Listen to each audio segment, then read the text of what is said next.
Welcome to Sex Ed with DB. I'm your host, DB. Let's get into it.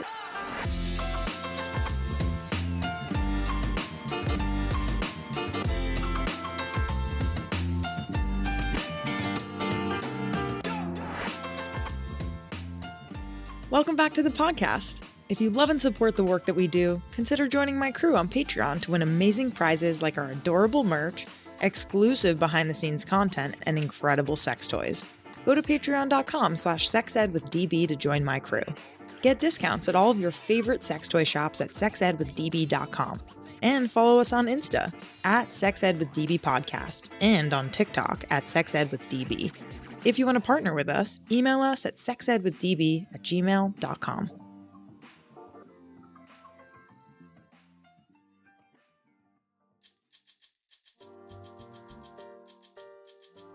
Close your eyes and think of your ideal sex toy. No matter what you like, you'll find it at Fun Factory. A few things Fun Factory's toys all have in common. They're 100% body safe so your mind is free to focus on fun. They include sex educator design games to get you going. And they're made in Germany, meaning they're long lasting. You get more O's from your toy when it stays in your nightstand and out of the landfill.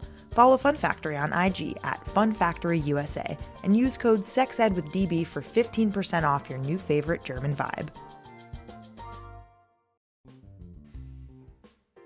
If you've been a longtime fan of Sex Ed with DB, you've definitely heard of Clone-A-Willy. But if you're new here, let me fill you in. Clone-A-Willy makes incredible DIY molding kits that allow anyone to make an exact replica of any penis or vulva into a high-quality, 100% body-safe sex toy. And there are so many fun colors to choose from. Use promo code SEXEDWITHDB20 for 20% off at cloneawilly.com. And follow them on Instagram at CloneAWillyKit.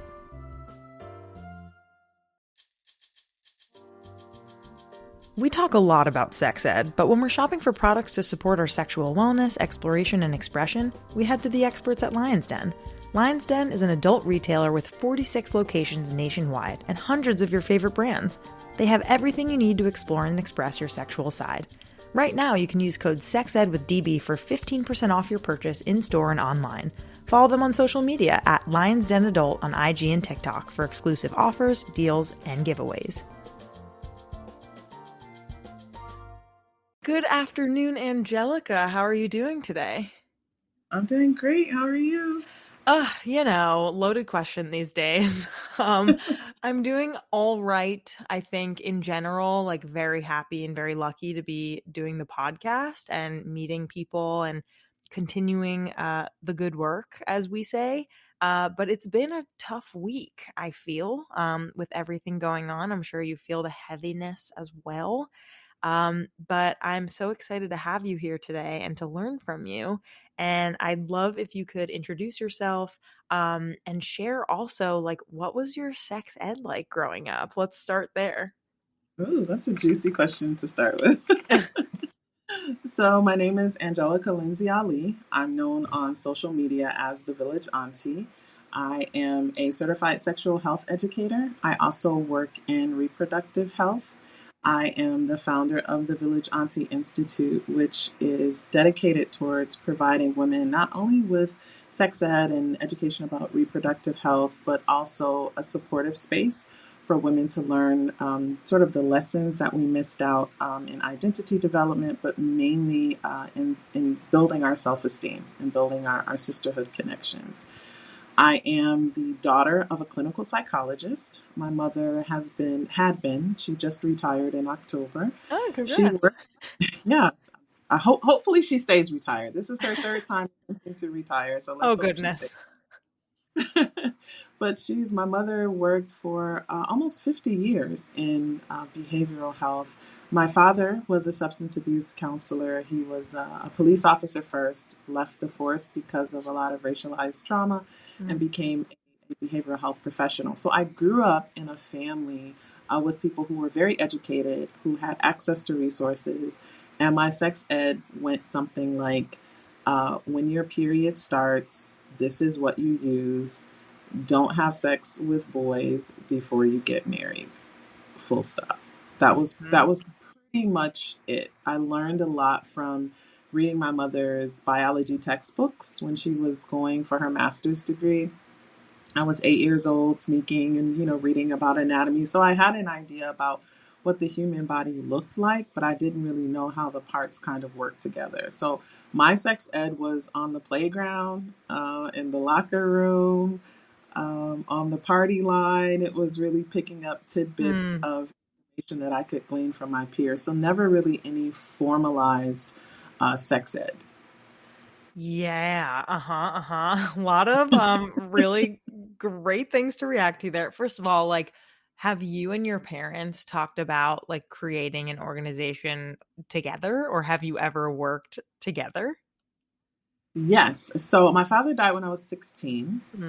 Um, but my mother and I worked for the same organization. She started before I did. She actually brought me into the organization. We worked in totally separate places, so our work never overlapped. But we worked together for 17 years for a behavioral health organization here in Phoenix. She ran the Youth and Young Adult Behavioral Health Services Program, and I currently run our HIV outreach department. So a lot of what I do, even though my mother, I well, I'm sure we'll get into this later. Like, as a mother, I think she was freaked out about talking to her daughter about sex ed. But as professionals, my mother and I have really generative conversations about the linkage between like sexual health and behavioral health. So I've learned a lot. I always say a lot of who I am is because of my mother. Oh, we feel very similarly, and I'm so sorry to hear about your dad also. And thank you for sharing that. But we feel very similarly about our moms. My mom is an OBGYN and is on every season of this podcast. And people listening know I pretty much bring that up every episode. So sorry, listener, for you hearing that over and over again. But yeah, there's something strong and unique about like that kind of bond with your mom when you feel like they have really embedded like their passions in such a powerful way in you, and you feel like you want to make, or I'm projecting, but like want to make them proud and want to do work with them, and like, there's a lot of beautifulness like in that, and power. So very cool. um I would love to hear more about your career and work and the Village Auntie Institute, and really like, in doing my research on your mission, you describe it as a movement, and that was really intentional to me. And so I'm curious if you can kind of share like what it is, what you do, and your goals and mission. Sure. I'm from Detroit, Michigan. I live in Phoenix, but I was born and raised in Detroit. And I always say Detroit is one of the most politically astute cities I've ever been in. I've lived all over the world. And that imprint that Detroit had on my life really affected my trajectory in life. I was nurtured and mentored by people who were a part of Black liberation movements, who were part of the Civil Rights Movement, Black Power Movement.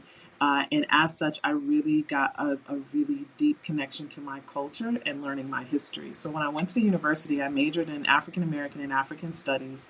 Everyone said you'll never get a job doing that. You're going to just be like some broke artist or something. But I'm happy to say that every job that I've ever had as an adult has integrated that core experience of growing up in Detroit and then really leaning into learning about like resistance movements and theories around culture and identity development. And so I spent the early part of my professional life as a classroom teacher. I started out as Amazing. a second grade teacher. Yes, I was a second grade teacher. Then when I moved to Phoenix, I taught middle school.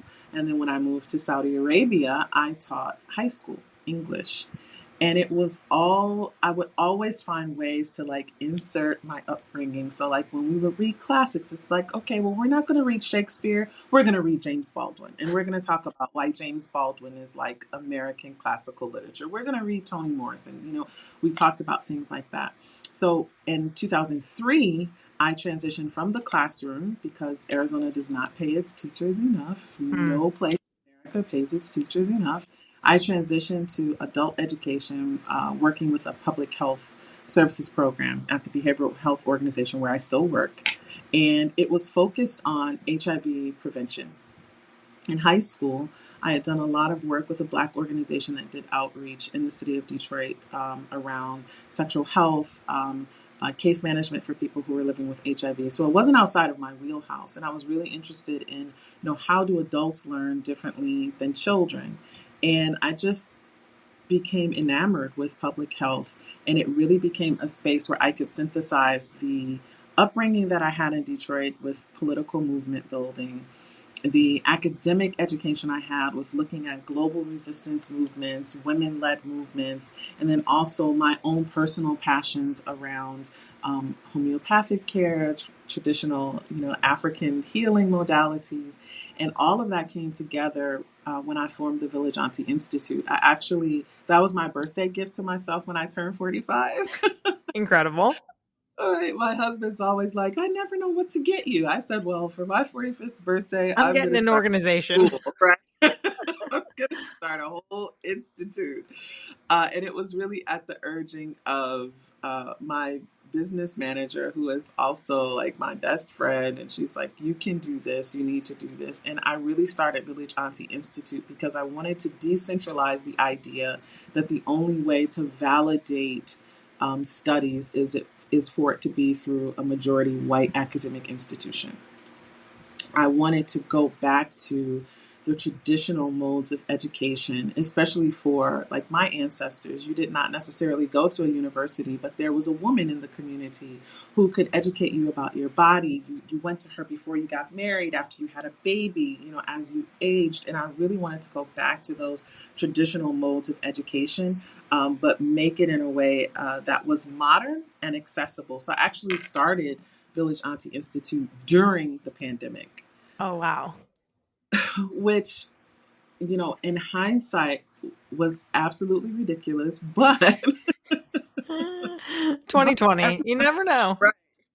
everyone was at home and everyone was on a computer or a phone or around like a screen of some sort. And I realized this was my opportunity to really have the global reach that I wanted to have. I didn't start out expecting it to be a movement. I started out, a very, very good friend of mine said, I presented at an academic institution about Muslim women and sexual health and really sexual pleasure. Came back from the conference and she said, you need to get on Twitter. I've been on Twitter before, but Twitter, sometimes it's like a cesspool. And I'm like, I can't It's a do Twitter. black hole. It's really It, intense. it's so much. And she's like, nope, just go on there. And the same information that you were giving to people in the workshop, just chop it up into tidbits. And so I started doing that. And the community started growing. So then I started an Instagram page. And I think it was one of my students that actually started calling it a movement first, because she really felt like, where have you been my whole life? Like, what? How come I never learned this? And it was interesting because when I first started this work, I thought that it was only going to be focused on women like me, women of African descent, African American, Afro Caribbean, Afro Arab, like women on the African continent. I was like focused on Black women. But I noticed that there were so many other women from all different walks of life, from all different religions or no religion at all. Mm. Lots of people of varying identities who were just gravitating towards it. And so we kind of went with it and said, this is a movement. And now I can see it as a movement because of the way that it's grown and scaled in the last 2 years. But it really just started as a way for me to take all of the information that I had gleaned from my life and put it into an organization so that I could help other women to avoid some of the things that I experienced in my life. Oh my God. Wow. Yeah. All that is incredible. You are incredibly like fun and easy to like watch and listen to. So I just want to call that out right away. And it's not only live, right? Like I've seen some of your videos where you're talking about pleasure and you're talking about it in a way that like I, as a sex educator, have heard these sentiments, but the way that you present it is very unique and is very calming and like empowering. So I just want to call that out right away. So very cool that your student called it a movement, and wild that you started your platforms within the past 2 years because they have exploded, if I may. Um, and I'd love to transition a little bit because specifically when I found you and when I found your work, I did see the presentation in the workshop that you did for the Muslim Institute. Or what was the name of that? This foundation. Muslim Wellness Foundation. And for me and my co-producer, in thinking about like the kinds of folks and the kinds of topics that we want to cover this season, we really wanted to get a perspective about Muslim sex education, because I am Jewish, my co-producer is Jewish. We definitely have had on people of various identities and experiences and cultures, but we have not had like a Muslim sex ed episode quite yet. And so, knowing that Muslim people and the Muslim religion and faith and, is not a monolith, understanding that and really wanting to name that and not saying like, oh, this one perspective is for all Muslim people, right? Like really recognizing that is critical. But that being said, I would love for you to talk to me about, in your experience, in your vast experience in this field, what does comprehensive sexual health education look like, or what can it look like for various Muslim populations? That is an excellent question. It's actually a question that I spent 2 years. So I want to go back just a little bit. Sure. Platforms that I started on social media, we started them in 2018, but I've been working doing Village Auntie work since 2003. So it's been a long time doing it offline. And I really started, so this is like a content warning, like a trigger warning for sexual assault. So I was sexually assaulted. I converted to Islam. I was not born and raised Muslim. I was born and raised in a very religious Christian household. And I converted to Islam at the age of 23 after studying for 4 years. And 2 weeks after I took my Shahada to, the declaration to become a Muslim, literally 2 weeks, almost to the day after that, I was sexually assaulted. I was raped. And instead of it pulling me away from my faith, I leaned into my faith, because during the 4 years between the ages of 19 and 23 that I was studying Islam, I learned that Islam is a very sex positive religion. I learned about rights of women when it came to sexual pleasure, when it came to bodily autonomy. And that act, although it was tragic, it was something that really pushed me into the work that I'm doing now, because when I would talk to people about sex, and it took 20 years for me to even talk to people about being sexually assaulted, but when I started talking to people about it, the statements that they would make just showed me that they really didn't know anything about faith. So I think comprehensive sex education for me first looks like establishing what is the body, what rights does the body have over us, and what rights do we have to protect our body. I start sexual health education with my own children. I have 4 children. As soon as they recognize that their bodies look different from other people. And it really comes with that. I think protection is most important, and it's probably because of my experience. I spent 2 years at the University of Chicago through a program through the University of Chicago School of Medicine, Institute on Islam and Medicine, actually working on developing a comprehensive sex ed curriculum for Muslims. In order to do that, I really had to acknowledge that you're right. Muslims are not a monolith, but it's what does Islam say? Like, what does Islam say about the body? What does Islam say about sex? What is sex in Islam? Like, let's start there. What constitutes sex in Islamic, legal language? It can look like, for me, I think sex ed as a Muslim also has to look like, what is the relationship in which sex is happening? Right. And is your body just like a field for someone to do as they please, or do you have rights? And how is sex best experienced from an Islamic perspective? So all of that goes into comprehensive sex ed, but then you also have to add a cultural lens when you're talking to a Pakistani Muslim versus an African American Muslim versus a Belizean Muslim versus an Australian Muslim. You have to take in all of that culture when you talk about it, but the root from an Islamic perspective is the same. Let's talk about a lube I absolutely love, Uberlube. Uberlube makes sex better for everyone by reducing friction, increasing pleasure. Whether you're using it for solo sex time, sex with a partner, or both, Uberlube has a long-lasting performance that lets skin feel skin. It has simple, body and condom-friendly ingredients, is scent and color-free, dissipates when no longer needed so there's no sticky residue, and is recommended by leading doctors. Use code SEXEDWITHDB for 15% off at uberlube.com. 7 years ago, I was gifted my first ever vibrator. It was a Rabbit Vibe, and I was immediately in love with it and the pleasure it gave me. Having a bit of experience with Rabbit Vibes over the last 7 years, I am absolutely stoked to tell you about an amazing one from Fun Factory. Miss Bai from Fun Factory is the dual vibrator you've been dreaming of, with a powerful German-engineered motor that gives you super strong vibrations. Follow Fun Factory on IG at Fun Factory USA, and use code SEXEDWITHDB for 15% off your new favorite German Rabbit Vibe. Yeah. And how did you what teachings, I guess, or like what literature or mentors like were really impactful to you while you were creating that curriculum? So I looked, of course, at the Quran. I looked, of course, at Hadith, collections of Hadith, Sahih Muslim, Sahih Bukhari. I'm also trained in fiqh, which is Islamic jurisprudence. So fiqh from the Maliki perspective. And Maliki fiqh really looks at the people of Medina, so sort of the first community of Muslims that, as Islam was codified as a religion. What did they do? I also look to my community. I look to those community mothers, those Muslim women, the aunties, the grandmothers, from different backgrounds. Like, what did you do? What did you learn?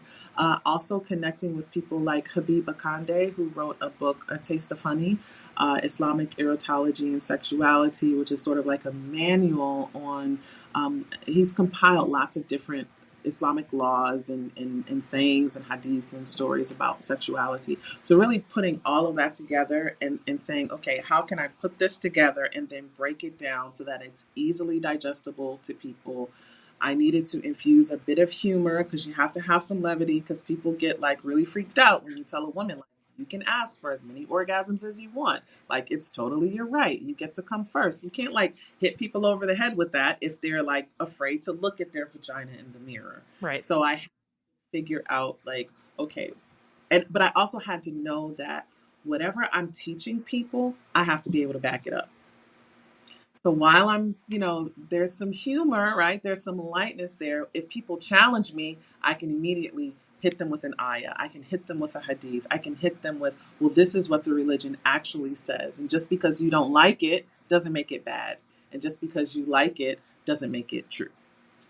Yeah. Yeah. We completely agree that humor is like a big way in to people's hearts and like a way to just like let them take a deep breath. And I often say, like in my sex ed classes, like sex is funny, like sex is weird, sex can be awkward, like it's okay to like laugh and think it's weird, like it's strange and silly and beautiful and pleasurable. There are like all these feelings that come with it.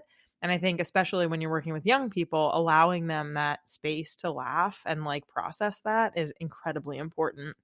um I'm curious, like, what are some key themes that have come up for your students and folks who are Muslim who come to you for advice and help? Like, are there commonalities that they have when it comes to specifically like their religion, their culture, their experience with sexual health? Sure. I think one of the big things that comes up for women, I have people of all genders who reach out, to ask for advice. I'm selective about who I talk to. But for a lot of the women who come to me, there are two big concerns. One is I like sex too much. And because I like sex so much, does that make me a bad person? Does that make me a bad Muslim?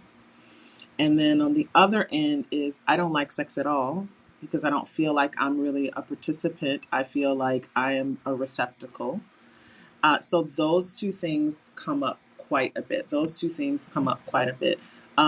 From a lot of the men that I talk to, it is performance concerns. Like, I can't have sex like they have in porn. And I'm like, yeah, well, 99% of us don't, right? Because it's made to make you feel that way. So those are things that come up, but there's lots of guilt and lots of shame that comes up. Um, Shame that I had a woman that I was working with, and she said, of course, that I could share. Won't share any identifying details. She had been married for 15 years. She had never had an orgasm. I did an Instagram live. I don't even remember what it was I was talking about, but we got to a point where we talked about like you can have sex for pleasure. Like it doesn't just have to be to like fulfill your husband's need or to have a baby. Like you can have sex just because you want to have sex, and it's totally fine.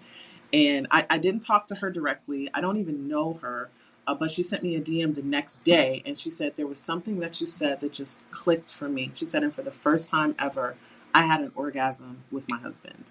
Ah, the best DM ever. Right. And I was like, because usually I don't answer DMs, and I was like, girl, like, I was so, like, I'm so proud of you. Right. But it felt like she needed someone to give her permission. And I think that that's a thing that comes up a lot. I need someone to give me permission to feel the way that I feel, or who can help me to assuage my self doubt around my sexuality, whether it's liking it a lot or not liking it enough. Vaginismus is something that comes up a lot. Women, who are not able to be penetrated.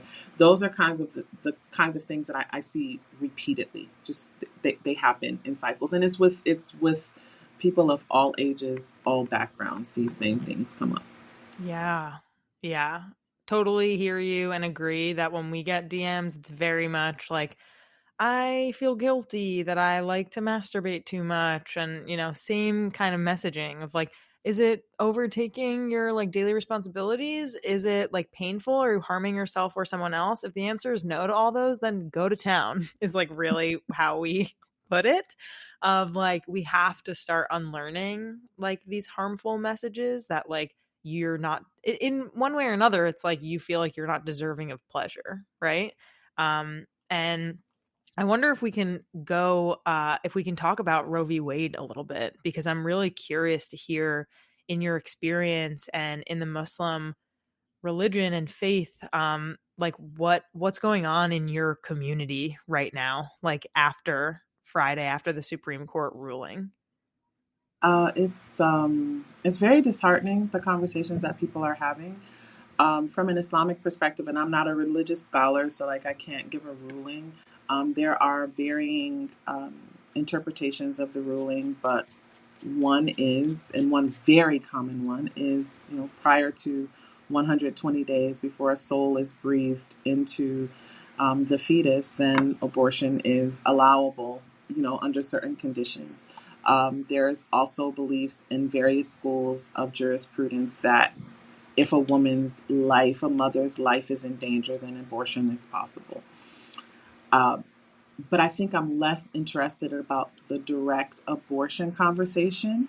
And I'm more astounded, um, enraged, and disappointed by the reactions to reproductive health choices in general for women, Mm. coming from some facets of the factions of the Muslim community. There are some people who are just like, no, the fetus takes precedence over the life of the mother at all times. Women should not have control of their bodies. Allah is the one who has control over all things. I'm like, yes, Allah is the one who has control over all things. But as someone who has had to have a surgical abortion because of miscarriage, I can tell you it's not as black and white as you think. Roe v. Wade covered so much more than this absolute conversation that you're having, that's saying that women just want to have this abortions because they want to party and go get advanced degrees. Like, this is literally what people have reduced the conversation to in spaces like Twitter. And I'm like, it's so much more nuanced than that. It's so much more important than that. And a lot of that conversation, unfortunately, is coming from a lot of Muslim men who, some of them, not all of them, but some of them, if I were to hold up my mother's biology textbook from when I was 8 years old and I would ask them to label it, they might not even be able to label it. Hmm. People who don't understand what a menstrual cycle is. So why are you making comments about women asking for this comprehensive reproductive health care? On the flip side, you have so many women who are saying, you're not listening to us, you're not hearing us. Muslim women who are doctors, who are in medical school, who've had to have, different types of procedures done. And this is women who are extremely like ultra conservative, all the way to women who are, very ultra, ultra liberal. Of course, you have some of the women who are on the side saying that, Roe v. Wade, should have been overturned. But one, none of these people are lawyers. None of these people really have that I've seen. There could be people out there who are lawyers who are having these conversations. Most of them are not attorneys. Most of them are not religious scholars. And the type of vitriol that is being spewed towards women, it is really showing um, the internalized misogyny that exists, that is deeply rooted in religious communities, and it all cycles back to that guilt and that shame. It's also a form of like spiritual trauma. I've been laying low on the internet because I see so many threads. Roe v. Wade it's not happening in a vacuum. There's so much more to it than abortion. They want you to argue about abortion, but it's bodily autonomy, it's privacy, it's so many more things. And especially as a Black woman, um, our bodies were used for the production of a worker class in this country. We've never truly had full rights over our bodies. This is not about like, oh, you just want to kill your baby. That's not what this is at all. Like I have 4 children. I'm not trying to that's not what this is about. This is about so much more than that. But it's hard to weed through it. And I think um, the part that concerns me so much is when you have some facets of the Muslim community that pick up this evangelical, fundamentalist, right wing, ultra right wing Christian narrative. And I'm like, but they don't like you either. Like you're Muslim. Like they also don't like you. Like they might be happy, like if you would abort your child because they don't want you. But it's hard to cut through the layers. So it's very complicated. It's very complex. And it makes me angry that we're still having some of these conversations. Yes. Just like 9 million times yes. Yeah, I yeah. Yeah, I'm kind of speechless, honestly. It's exactly yeah, enraging, disheartening, angering, tragic, upsetting. And there are scholars in our space and researchers who have been talking about the overturning of Roe v. Wade for years, and we've known that this is on its way. And I think that to your point about like it's not just about that, right? Like there are so many other implications around the right to same-sex marriage and the right to contraceptives, and there's a lot at stake here. And so I think a lot of people, rightly so, are scared and nervous, and I it just cements our us being in this work that much more. Anyway, that was a long rant. Obviously, there are a lot of problems with this Roe v. Wade decision over being overturned, and there were a lot of problems before that. So I just want to make it clear that these issues, this misogyny, racism, etc., sexism, is not going anywhere, and we actively need to fight as we are, and as many people in our community have always been fighting for rights, access, pleasure, bodily autonomy, um, everything. And so thank you so much for for sharing all of that. And moving on from my rant a little bit, I came across a past workshop of yours that looked super interesting to me, and it was called Kunyaza 101. Can you tell the listeners and me about this workshop and what you were able to cover in it with your participants? Sure. So Kunyaza is probably my most requested workshop. I do not teach it online. I only teach it in person because it is very hands-on and interactive. Kunyaza is an ancient Rwandan technique that is used to elicit female ejaculation. So it's what folks would call squirting, basically. It is very, very African, very, very Black, and very, very effective. And it is centered on the vulva, basically. Like it is not, it is non-penetrative, so it does not require penetration. And in the cultures where it is practiced, it's called, I believe, Kachabali in Uganda. Rwanda, it's called kunyaza. It's the same technique. If a man, a person with a penis, is unable to elicit these sacred waters, is what they call it, they are considered to be less than. So it is really like sort of like a rite of passage, a rite of sexual passage and pleasure to be able to do this technique effectively. It's actually very simple. I teach a simple method. I teach a complex method, and I have found it to be one of the most hilarious and engaging workshops because you really have to get to the root of that guilt and that shame, because kunyaza doesn't work when you are spiritually or emotionally compacted, like impacted, like when you are not able to relax.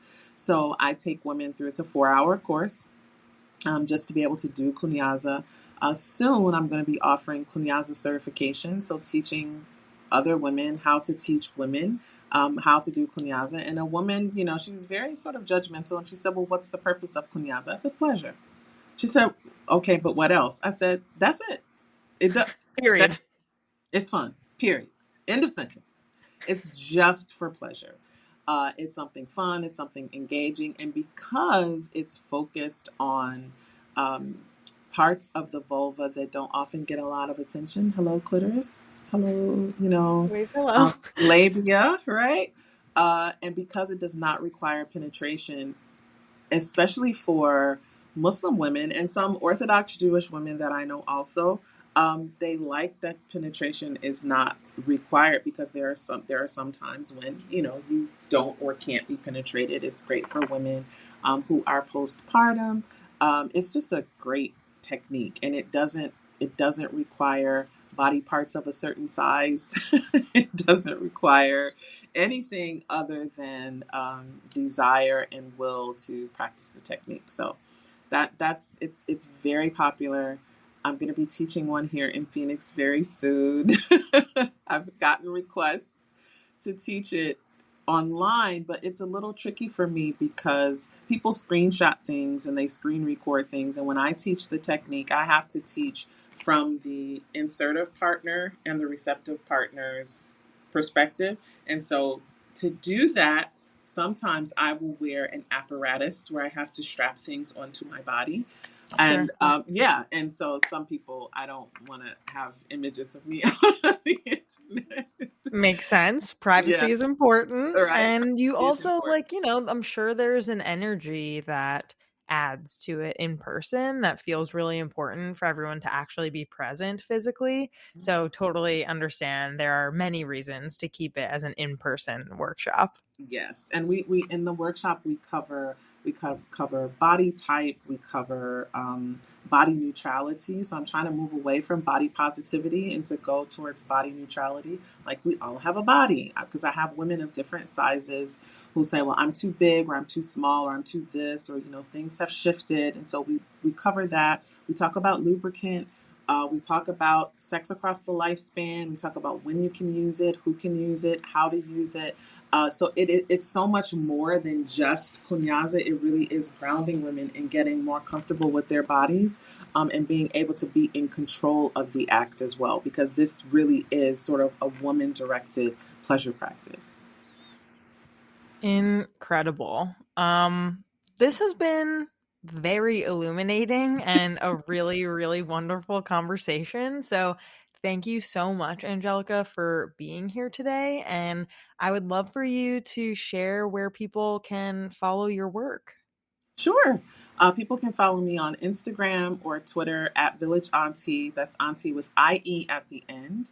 You can also follow me on Facebook at Village Auntie. And my website should be up, hopefully, by the time this podcast goes live, and that's villageauntie.com. Wonderful. I guess if you could leave our listeners with one thing to really ponder on, to really pontificate on, if you will, about anything that we talked about today or about your practices or about your teachings, what would that be? I would want it to be, don't just take people at face value. Don't look at people and assume things about their lives, especially women, people of faith, people of different backgrounds. We like sex, we like pleasure just as much as the next person, and some of us are so good at it that we can teach others to do the same. I love it. Yes. Again, thank you so much for being on. This has been wonderful. Thank you for having me. Let's talk about lube and condoms. Something important to know is that oil-based lube is not to be used with condoms because the oil can cause the condom to break or tear, which would defeat the purpose of using it. Thank goodness for Uberlube. Uberlube is latex compatible, so it's safe and effective to use with condoms. But wait, there's more. Dispensing 2 drops of Uberlube inside a condom and a measured pump outside will increase pleasure. What are you waiting for? Use code SEXEDWITHDB for 15% off at uberlube.com. In a world that constantly encourages you to change, it's bold to just be yourself. Sexual expression and satisfaction are different for everybody, so rather than conforming to others, focus on falling in love with who you are. Lion's Den sources the very best products to help you find what you like and help you feel confident expressing your sexual desires. You can get 15% off in-store and online using code SEXEDWITHDB to begin exploring everything about yourself. Follow Lion's Den on social at Lion's Den Adult on Instagram and TikTok.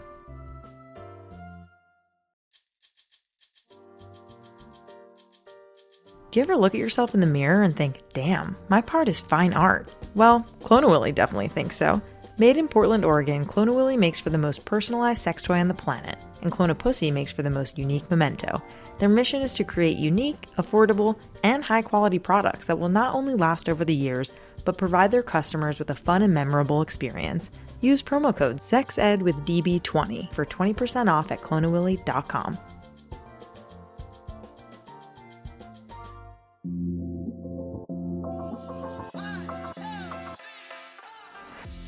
Our creator, host, EP, and sound engineer is me, Danielle Bezalel, aka DB. Our co-producer and communications lead is Cathren Cohen. Our music theme is by Hook Sounds, and our ad music is by my stepdad, Bill Gant. Thank you so much to our featured guests, partners, and our listeners. Want to advertise with us? Email us at sexedwithdb@gmail.com. For more sex ed content, follow us on IG at SexEdWithDB Podcast and on TikTok at SexEdWithDB. See you next time.